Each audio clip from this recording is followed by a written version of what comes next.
The advertisement said, "See the USA in your Chevrolet," and if you were driving this one, you'd have to look quickly. This is a 1965 Chevrolet Malibu SS Z16 396 car, and it's our muscle car of the week.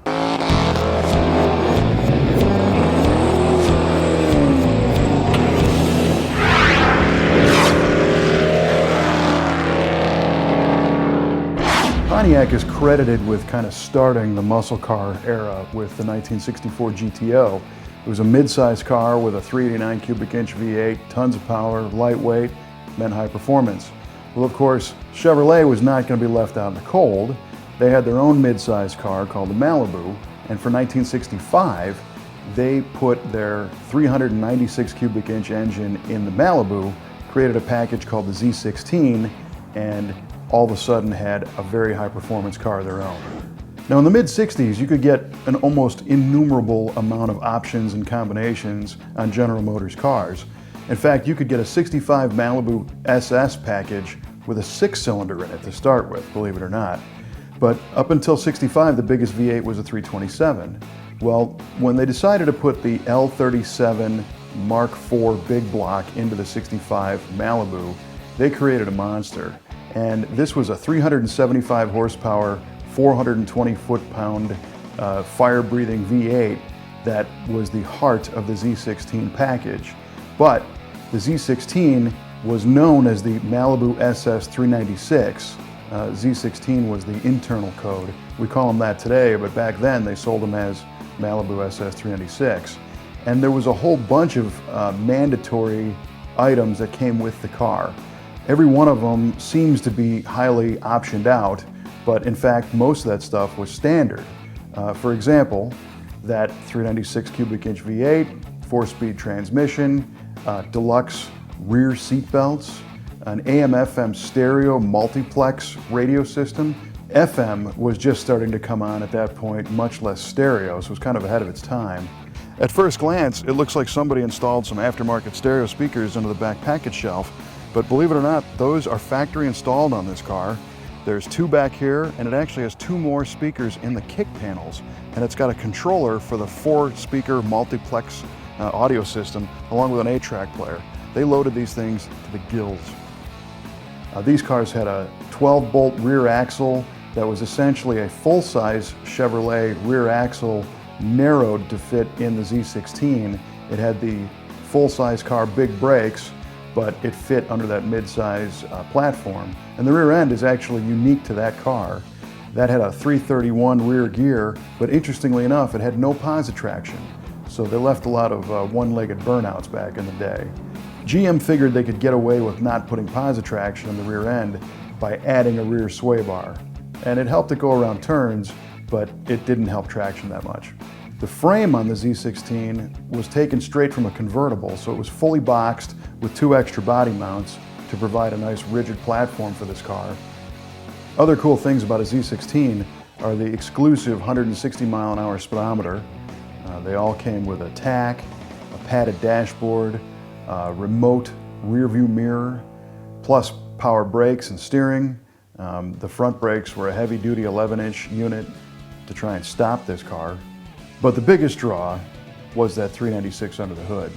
Now, interestingly, the L37 396 was very similar to the L78 396 that came in the Corvette. The big difference was the power ratings.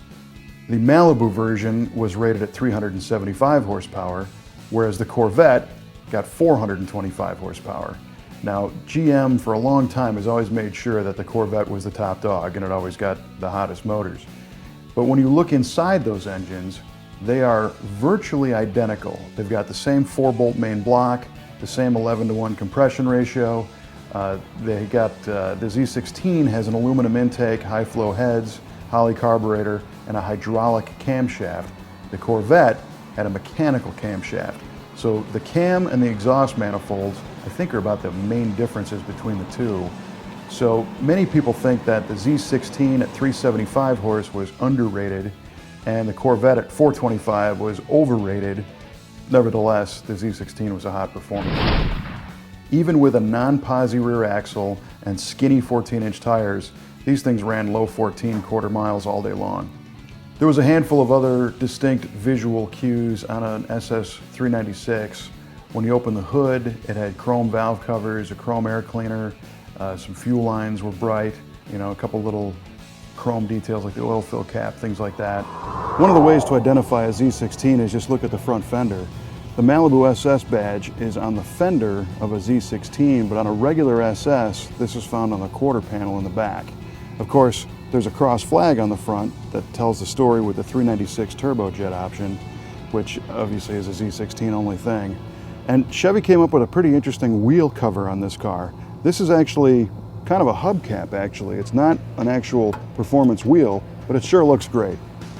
Another interesting thing with the Z16 is the rear treatment. The trim only goes halfway up the deck lid, whereas the regular SS goes all the way. And if you look closely, you'll see a blank that's the body color for the top half, and it wraps around, and then the unique Z16 polished and black trim goes halfway up. These are very, very hard to find if you're going to restore these cars, because I only made a couple hundred. And these cars were only offered in 3 colors. This one's Rally Red, but they also came in a black and a yellow. And the interiors were offered in 3 colors, red, black, and white. The combination of this car with the black vinyl top, the bright Rally Red outside, and it's almost a stark white interior, it just looks super, super sharp. One thing I like about these cars is the interior is a combination of different textures. You've got some bright polished work around the doors, up around the headliner, and the steering wheel is a wood grain. The dash has bright plate work, but what really screams at you in this case is the white seats and white headliner, door panels, and I just love it, especially with the black carpet and the red exterior. It just commands attention, you know, it's just such a cool car. Of course, this one has the factory 4-speed, which has a chrome shift ball, and the AM, FM radio with that 4-speaker controller, tilt wheel from the factory in '65, and the bullet on the dash pad is actually a clock. Chevrolet promoted these cars very heavily in 1965. Product placement was certainly, you know, very popular back then. They gave one to Dan Blocker, who was one of the stars of the TV show Bonanza. He played Hoss on that show. Very popular show. And in fact, that car, it's a yellow one, and it still exists today. A couple years ago, I had the pleasure of watching that one go across the auction block, and it sold for several $100,000. But even though they promoted these things quite heavily, they didn't make very many of them. I think the final toll is about 201 copies of this car, and today, they're guessing maybe 65 or so exist. So we were really fortunate to be able to see this one in the brothers collection and spend some time with it. This car is one you can stare at for hours, and you can do that on our MuscleCarOfTheWeek.com website, where we'll have more pictures. And don't forget, check out our Facebook page for a preview of next week's car. And if you check out the YouTube channel, hit the subscribe button so you never miss an episode of Muscle Car of the Week.